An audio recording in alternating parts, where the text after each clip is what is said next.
हाज़रीन, इस वक्त पंजाब और लाहौर की सियासत का एक बड़ा अहम किरदार मियाँ महमूद रशीद साहब हमारे दरमियान मौजूद हैं। मैं उनसे गुजारिश करूँगा कि स्टेज पर तशरीफ़ लाएँ और अपने ज़री ख्यालात से नवाजें। मियाँ महमूद रशीद साहब।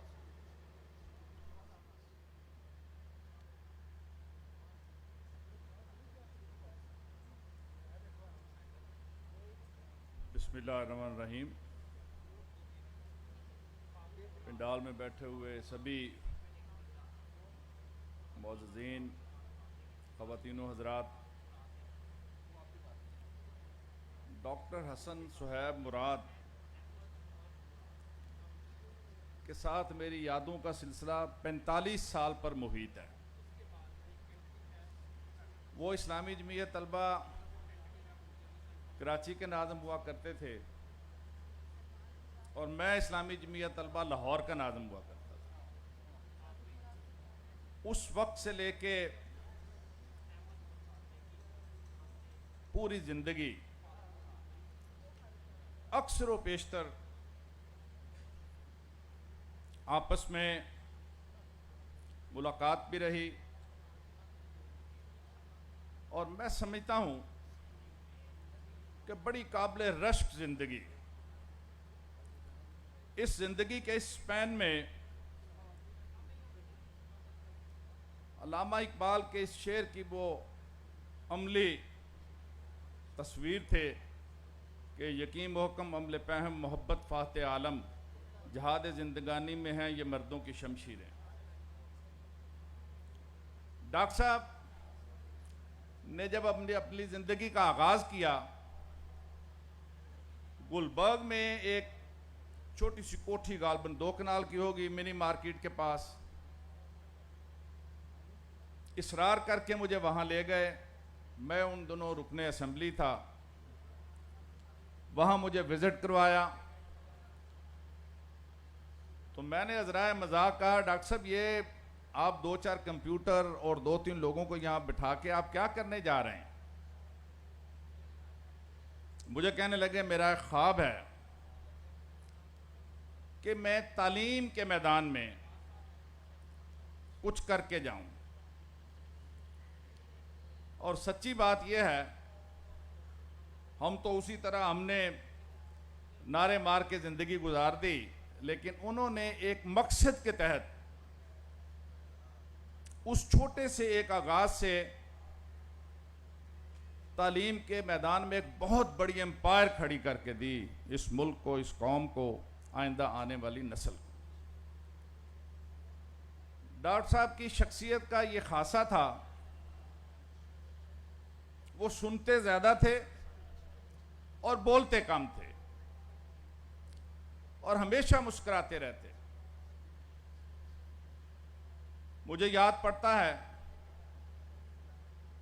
कि 80 की दहाई में वो अल्लामा इकबाल टाउन मुंतकिल हो गए। मैं भी अल्लामा इकबाल टाउन का रिहायशी था, वहाँ का मकीन था। लोकल जो हमारी जमात के कुछ दोस्त और साथी थे, उनसे पॉलिटिकल मामलात पर एक तनाव पैदा हो गया कि उन्हीं दिनों डॉक्टर हसन मुराद उस इलाके के अमीर मुकर्रर कर दिए गए। और यकीन मानिए कि उन्होंने इस खूबसूरती के साथ, मैं तसव्वुर नहीं कर सकता था कि बहुत ही पेचीदा मसलों को किस खूबसूरती के साथ उन्होंने 6 महीने 1 साल के अंदर जो है वो हल किया। और उनकी ज़िंदगी का ये गोशा कि मैंने जब भी किसी को कहा कि ये यतीम बच्चा है या बच्ची है और ये अफोर्ड नहीं करता आपके सेमेस्टर्स की फ़ीस को, उन्होंने चुपके से कहा जी उसे भेज दें। और अगर मैं ये कहूँ कि सैकड़ों लोग थे मेरी इस पिछले 20-25 साल की सियासी ज़िंदगी के दौरान कि जो ज़रूरतमंद थे, उनकी उन्होंने न सिर्फ फीस माफ़ी की बल्कि पूरी सरपरस्ती की, जो आज अमली ज़िंदगी में बहुत से आला ओहदों पर, उनमें से बाज़ बच्चे जो हैं वो फायज हैं। डॉक्टर साहब बहुत कुछ करना चाहते थे, लेकिन अल्लाह ताला को शायद यही मंजूर था। सूट के अंदर मलबूस अमली जिंदगी उनकी कुरान और सुन्नत के मुताबिक, और अगर ये कहा जाए कि कुरान पाक की इस आयत की तफसीर से चलती फिरती कि इन्ना सलाती व नुसुकी व महयाया व ममाती लिल्लाहि रब्बिल आलमीन, मैं ये समझता हूँ कि डॉक्टर साहब जैसे लोग मुख्तसर से ज़िंदगी में इतने बड़े काम कर गए जो बहुत कम लोगों को नसीब होते हैं।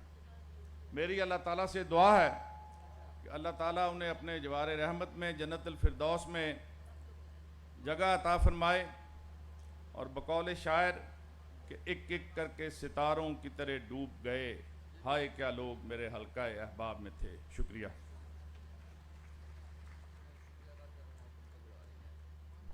बहुत शुक्रिया मियाँ महमूद रशीद साहब, आप तशरीफ़ लाए, अपने ख्यालात का इजहार किया।